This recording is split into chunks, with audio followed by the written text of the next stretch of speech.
ओम भगवते वासुदेवाय वासुदेवीश्वराय आदि पुरुष परंपार अलेख पुरुषाय नमः।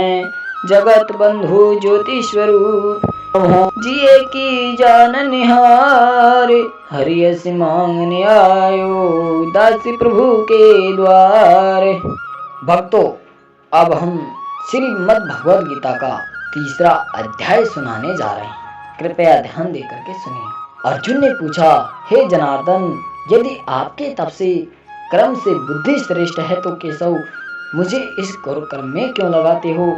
मिले हुए वचनों से आप मेरी बुद्धि को भ्रम में डाल रहे हैं। निश्चय करके मुझे बतलाइए जिसे मैं युद्ध कल्याण को प्राप्त हूँ। अर्थात कृष्ण भगवान कहते हैं कि हे कृष्ण भगवान, जो आपने दूसरे अध्याय में हमको जो ज्ञान दिया है उसको एक एक करके बताओ। आपका कहने का मतलब यह है कि तप कर्म से बुद्धि, जो मनुष्य तप करता है कर्म करता है उनसे भी श्रेष्ठ बुद्धि है, तो मुझे इस घोर कर्म में क्यों लगा रहे हो? आप मेरी बुद्धि को भ्रम में क्यों डाल रहे हो? मुझे सही सही ज्ञान के बारे में बताओ। तो आगे कृष्ण भगवान बताते हैं। श्री कृष्ण जी बोले, हे निष्पाप अर्जुन, मैं पहले समझा चुका हूँ कि इस लोक में दो प्रकार की निष्ठा कही है। एक तो सांख्य वालों का ज्ञान योग और दूसरा योगियों का कर्म योग। कर्मों का प्रारंभ न करने से ही कोई निष्कर्म नहीं कहलाता और कर्मों का त्याग करके संन्यास करने से ही किसी को सिद्धि नहीं मिल जाती। मनुष्य क्षण भर भी कर्म के बगैर नहीं रह सकता।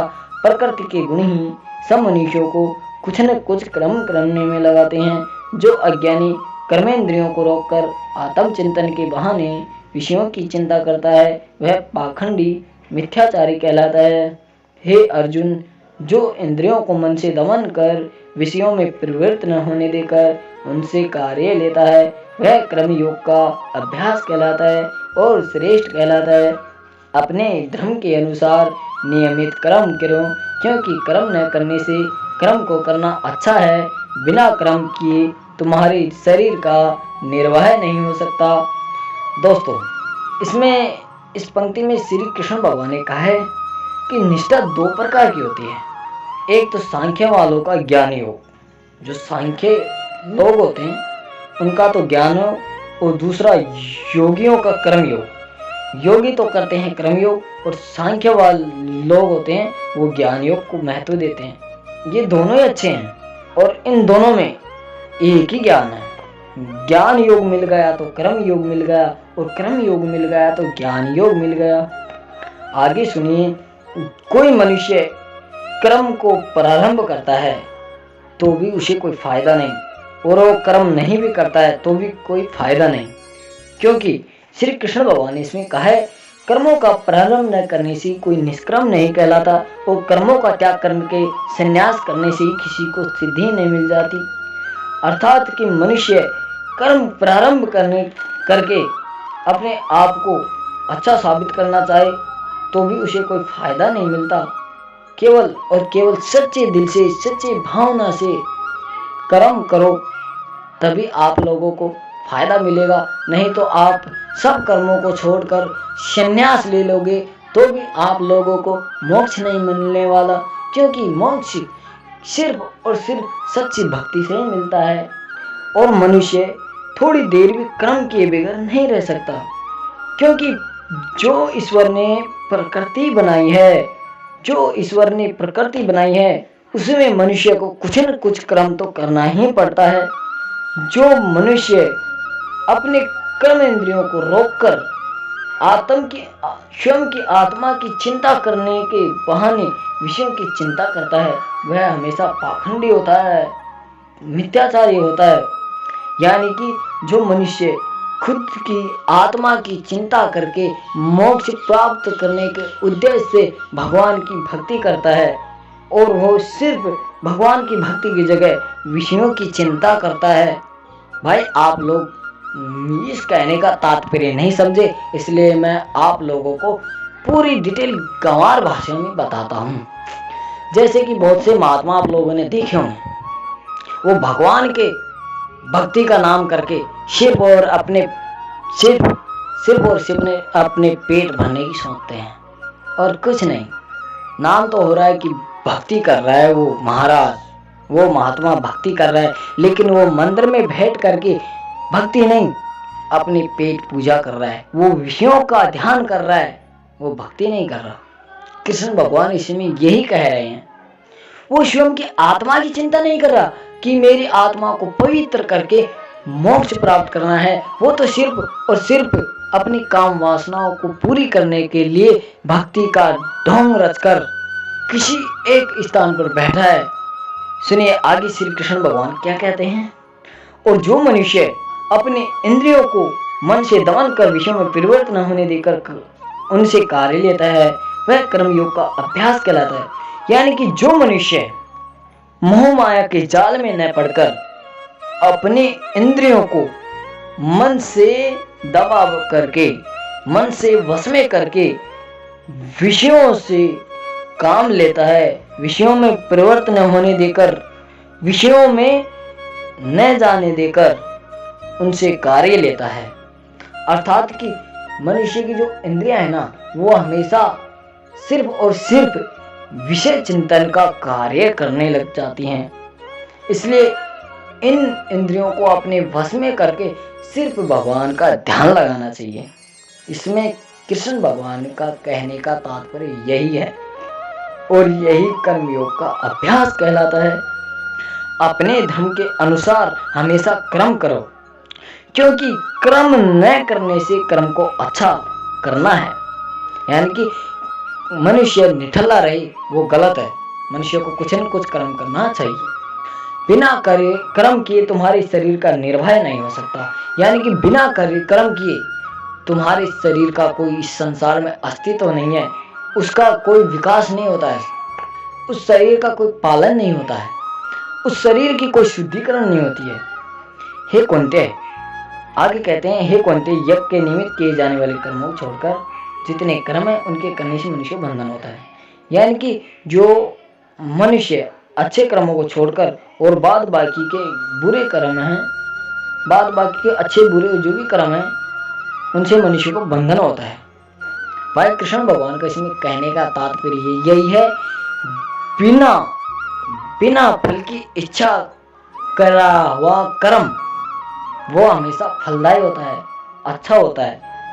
और जो इच्छा करके कर्म करता है वो कर्म का बंधन होता है, मनुष्य को वो बंधन में बांधता है। और जो कर्म बिना इच्छा किए किया जाता है वो कभी बंधन में नहीं बांधता, वो हमेशा और हमेशा अच्छा कर्म होता है।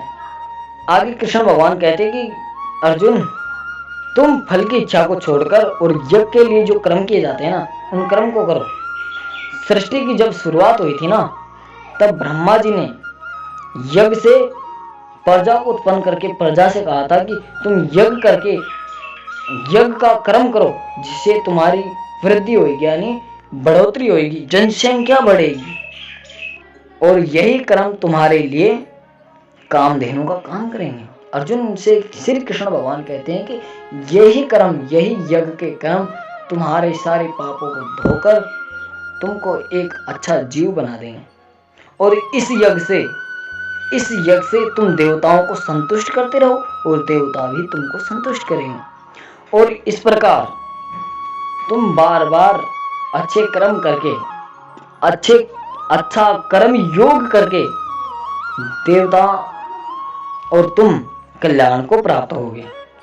और यज्ञ आदि से प्रसन्न होकर जब देवता आपको कुछ इच्छित सुख की सामग्रियां देंगे, इच्छित सुख का वरदान देंगे, उस दान को बिना उनका भोग लगाए कभी भी ग्रहण नहीं करना चाहिए, क्योंकि वह चोर है। और जो मनुष्य पंच यज्ञ करके, यानी सब में बांटकर जो शेष बचा हुआ भोग ग्रहण करता है, लास्ट में बचा हुआ जो ग्रहण करता है, वो सब पापों से मुक्त हो जाता है, उसके सारे पाप धुल जाते हैं। जो मनुष्य खुद के लिए सिर्फ और सिर्फ स्वयं के लिए ही अन्न पकाता है, वो पापी मनुष्य पाप को ही खाता है। आगे कहते हैं कृष्ण भगवान कि अन्न से ही प्राणियों की उत्पत्ति होती है। यानी कि अन्न से ही प्राणी यानी जीव, मनुष्य अन्न से ही पैदा हुआ है। और अन्न मेघ से उत्पन्न होता है, यानी बारिश से उत्पन्न होता है, बरसात से। मेघ यज्ञ द्वारा जल बरसाता है, और जो बदल होते हैं वो यज्ञों द्वारा जल बरसाते हैं, बारिश करते हैं। और यज्ञ की उत्पत्ति कर्म से होती है। कर्म की उत्पत्ति ब्रह्म से हुई है, यानी ईश्वर से हुई है। और ब्रह्म अक्षर, जो ब्रह्म अक्षर है वो भगवान से उत्पन्न हुआ है। इस कारण सब पदार्थों में रहने वाला जो ब्रह्म है वह सब योगों में प्रस्तुत है। आगे श्री कृष्ण भगवान कहते हैं, हे पार्थ, इस प्रकार चलाए हुए कर्म के चक्र के अनुसार जो मनुष्य नहीं चलता वह पाप में है। जो पुरुष आत्मा में ही रत रहता है और आत्मा आनंद अनुभव से तृप्त रहता है, उसे कुछ भी कार्य शेष नहीं। वह कोई कर्म करे या न करे, उसको कोई प्रयोजन अथवा लाभ नहीं है, और किसी प्राणी से अपना लाभ कराने की भी उसे कोई आवश्यकता नहीं है। इसलिए तुम भी फल की प्राप्ति इच्छा त्याग कर कर्तव्य पालन करते रहो, क्योंकि फल की इच्छा को त्याग कर्म करने वाला पुरुष मोक्ष को प्राप्त होता है। इसमें श्री कृष्ण भगवान कहते हैं कि जो ईश्वर ने कर्म का चक्कर चला रखा है उसके अनुसार मनुष्य नहीं चलता है तो वह पाप में है, वह पापी है। और जो मनुष्य खुद की आत्मा में खुश रहता है, खुद की आत्मा में हमेशा आनंद की अनुभूति करता है, उसे कोई भी कर्म शेष नहीं। वो कोई कर्म करे या न करे, उसको कोई प्रयोजन अथवा लाभ नहीं है। यानी कि जो मनुष्य अपने मन में खुश रहता है उसके लिए सब समान है। वो उसे चाहे दुख मिले चाहे सुख मिले या कुछ भी हो, लेकिन उसे सिर्फ और सिर्फ आनंद की भूति दिल में रहती है। इसलिए तुम भी फल की प्राप्ति इच्छा त्याग कर कर्तव्य पालन करते रहो। क्योंकि आगे श्री कृष्ण भगवान ने कहा, क्योंकि फल की इच्छा को छोड़कर कर्म करने वाला मनुष्य मोक्ष को प्राप्त होता है, उसे मोक्ष मिल जाती है। राजा जनक आदि ने भी कर्म सिद्धि पाई है। और जो अच्छे आदमी होते हैं वो जो भी अच्छे अच्छे कर्म करते हैं उसके कर्मों को देखकर और मनुष्य भी उसके आचरणों में ढल जाते हैं, उसकी तरह अच्छे कर्म करने लग जाते हैं। आगे श्री कृष्ण भगवान कहते हैं कि मुझको तीनों लोक में कुछ भी कार्य शेष नहीं, न कोई अप्राप्त वस्तु प्राप्त करनी है। आगे श्री कृष्ण भगवान कहते हैं मेरे लिए कोई कर्म नहीं है इस दुनिया में, किसी भी लोक में मेरे लिए कोई भी कर्म नहीं है, और न कोई मुझे किसी चीज की आवश्यकता है, फिर भी मैं कर्म करता ही रहता हूँ। यदि हम ही आलसी होकर कर्मों को नहीं करेंगे तो सारे भी संसार के लोग कर्म नहीं करने से नष्ट हो जाएंगे, और अगर वो कर्म नहीं करेंगे तो उनको नष्ट करने वाला मैं समझा जाऊंगा। इससे ही वर्ण संकरों के उत्पन्न करने के हेतु बनकर प्रजा को नष्ट करने वाला समझा जाऊंगा। जिस प्रकार अज्ञानी फल की इच्छा करके कर्म करता है, वैसे ही फल की इच्छा नहीं करते ही ज्ञानी लोक शिक्षा की इच्छा करते ही कर्म करना उचित है। अर्थात जो मनुष्य लोक शिक्षा की इच्छा करता हुआ ईश्वर की ध्यान साधना करता है वह ईश्वर को प्राप्त होता है। कर्म में आसक्त अज्ञानियों की बुद्धि में ज्ञानी भेदभाव उत्पन्न न करे, परंतु आप स्वयं कर्म करता हुआ उससे भी प्रसन्नता पूर्वक कर्म करावे। हे अर्जुन, सब कर्म प्रकृति से के गुण से ही उत्पन्न होते हैं, परंतु जिनकी बुद्धि अहंकार से भ्रष्ट है ऐसे मूर्ख लोग समझते हैं कि हम करता है, परंतु जो कर्म और गुण के विभाग को सत्ता तत्व जानता है वह ज्ञानी पुरुष यह समझकर इसमें आसक्त नहीं होता कि गुणों का यह खेल आपस में हो रहा है। इसमें श्री कृष्ण भगवान कहते हैं कि जो मनुष्य खुद को कर्ता समझता है कि इस संसार में मैं ही करता हूँ, जो भी कर्म करता हूँ वो मैं ही करता हूँ, ये कर्म मैंने किया, वो मैंने किया, ऐसा मनुष्य को सोचना नहीं चाहिए।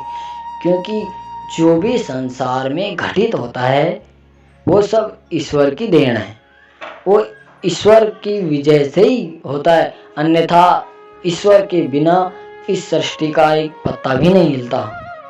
क्योंकि कभी भी मनुष्य को खुद को कर्ता नहीं समझना चाहिए, क्योंकि कर्ता तो भगवान है।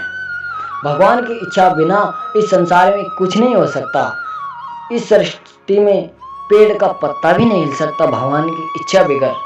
इसलिए स्वयं को कर्ता कभी भी नहीं समझना चाहिए।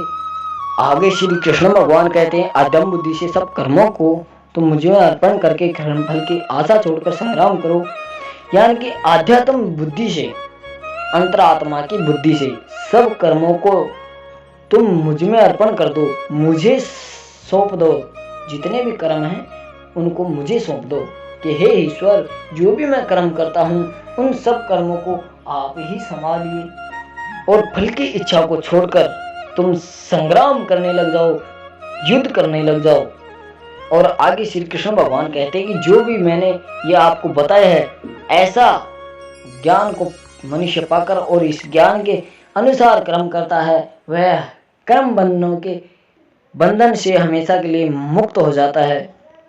जो अज्ञानी इस पर दोष दृष्टि करके इसको ग्रहण नहीं करते, इस ज्ञान को ग्रहण नहीं करते, वो सारे ज्ञान से दूर हैं, उसको कोई भी ज्ञान नहीं मिलता, वो हमेशा नष्ट हो जाते हैं।